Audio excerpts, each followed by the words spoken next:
Welcome back to Book Bites, where we unlock the best books in 10 key points, turning pages into powerful ideas. Today, we're diving into Capitalism and Freedom by Milton Friedman, a Nobel Prize-winning economist and one of the most influential advocates of free market capitalism in the 20th century. In this book, he explores the link between economic and political liberty, arguing that free markets are essential for a free society. He contends that government intervention should be minimal, limited to protecting individual rights, enforcing contracts, and maintaining a stable monetary system. Any expansion beyond this, he warns, threatens personal freedom and economic efficiency. Friedman critiques policies like progressive taxation, welfare programs, and government-controlled education, asserting that they distort incentives and hinder economic growth. He champions free market principles, emphasizing that competition and voluntary exchange lead to better outcomes than centralized control. With sharp insights on monetary policy, corporate responsibility, and the risks of unchecked government power, the book remains a cornerstone of economic liberalism. Key point 1. Economic and political freedom. Friedman argues that politics and economics are inseparable, rejecting the notion that they can be treated as distinct realms. He posits that economic freedom is not only valuable in its own right, but also essential for preserving political freedom. Restrictions on economic autonomy, such as exchange controls or compulsory savings, limit individual liberty just as effectively as political oppression. This intertwining of economic and political spheres underscores the importance of economic freedom in fostering a society where individuals can express their autonomy. Moreover, Friedman emphasizes that economic freedom acts as a safeguard against political tyranny. In a capitalist system characterized by competitive markets, economic power is dispersed, making it challenging for any single entity, whether political or economic, to dominate society. This dispersion helps prevent the concentration of power, thus protecting individual liberties. While he acknowledges that capitalism alone does not ensure political freedom, Friedman firmly believes that without economic freedom, the prospects for political liberty diminish significantly. Key point 2. The government in a free society. In a free society, the role of government should be limited to maintaining law and order, defining property rights, mediating disputes, and handling issues that the market can't address, like pollution. The market allows individuals to make decisions through voluntary cooperation, avoiding the need for enforced conformity, which often occurs in political systems. While some matters, like national defense, require collective decision-making, the broader the market's scope, the fewer political decisions are needed, reducing the strain on society. However, government intervention becomes necessary when the actions of one individual affect others, as in the case of pollution. But each intervention risks limiting personal freedoms, so the benefits of government action must be carefully weighed. A balanced government should avoid overreach and focus only on interventions that are justified and necessary for the common good. This ensures that individual freedoms are preserved while addressing issues beyond the market's reach. Key point 3. The control of money and international trade. Milton Friedman asserts that the government's role should be limited to creating a stable framework for free exchange, as excessive control can destabilize the economy and reduce individual freedoms. Friedman emphasizes the importance of clear rules for institutions like the Federal Reserve, warning against the dangers of concentrated power in monetary policy. He advocates for a mixed monetary system that relies on fiduciary money, which better supports economic stability and personal liberty. He also examines international financial arrangements, arguing that fixed gold prices and restrictions on private ownership lead to harmful trade policies, including tariffs and fixed exchange rates, which restrict free trade and negatively impact global living standards. To foster economic freedom and stability, he recommends abandoning these restrictive gold policies in favor of a market-driven system. Key point 4. Fiscal policy. Friedman challenges the widely held belief that increased government spending can drive economic growth.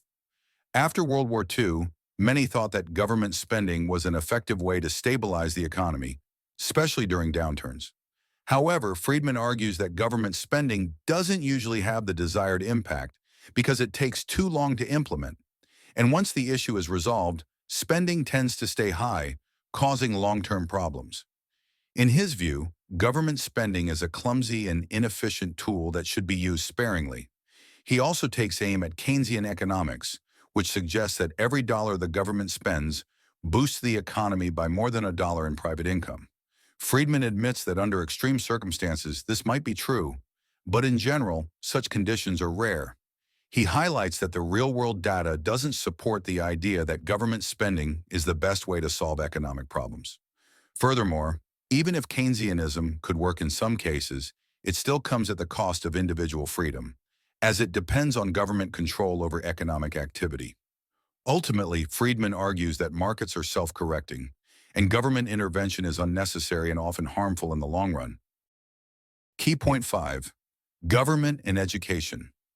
According to Friedman, while subsidies for primary and secondary education are justified due to the broader benefits for society, the justification weakens for advanced degrees as they mainly benefit the individual, not society as a whole.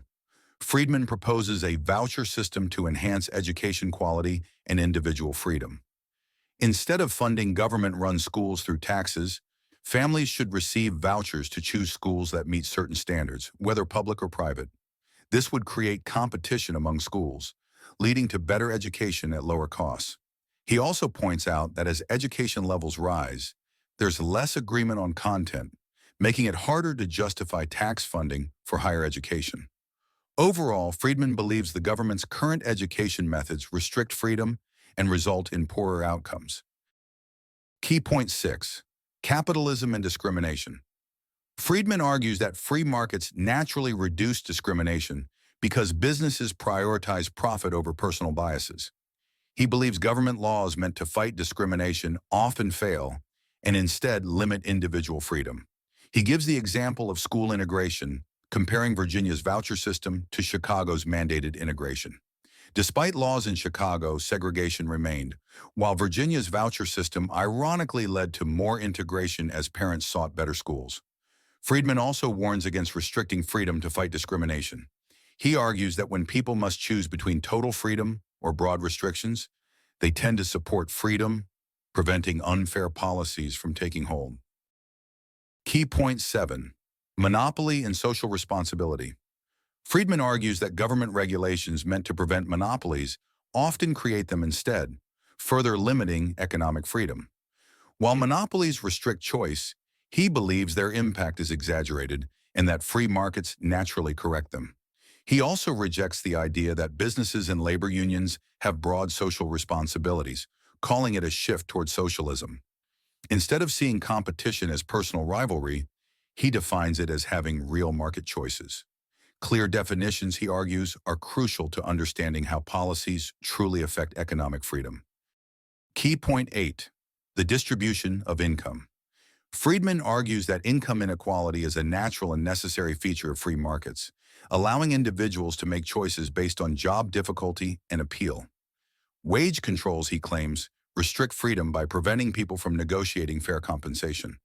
He also disputes the idea that capitalism worsens inequality, asserting that free markets boost overall incomes and social mobility, unlike rigid class-based systems that limit opportunities.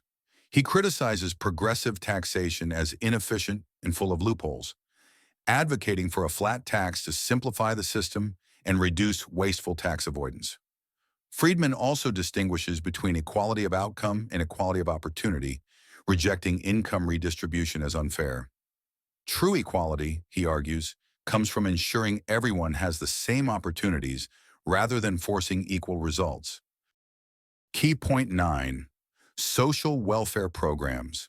Friedman critiques social welfare programs like public housing, minimum wage laws, farm price supports, and Social Security, arguing they fail to achieve their intended goals and instead restrict individual freedom.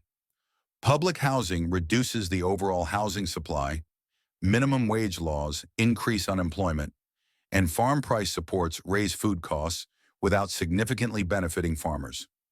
He opposes Social Security's mandatory nature, viewing it as a paternalistic policy that assumes individuals are incapable of planning for their own future.